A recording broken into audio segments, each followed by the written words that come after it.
लोग कहते हैं मौलवियों से क्या सीखना, और मैं कहता हूँ दुनिया वालों से क्या सीखना।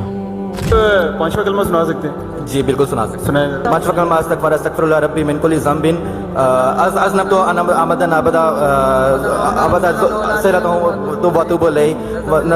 ये आपको पता है ये भाई क्यों बता रहा है? इस भाई का पिछले साल निकाह हुआ है, फिर 6 से याद किए हुए हैं। मौलवी, जब तुम्हारे घर बच्चे की पैदाइश होती है तब किसको बुलाते हो? मौलवी को, ताकि वो तेरे बच्चे के कान में आज़ान दे। पहला लफ्ज़ अल्लाहु अकबर उसके कानों में गूंजे।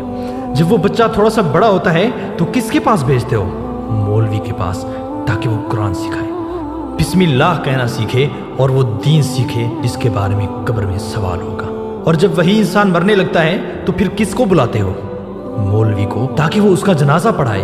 पैदाइश से लेकर मौत तक तेरी जिंदगी के हर मोड़ पर मौलवी ही तेरे साथ होता है।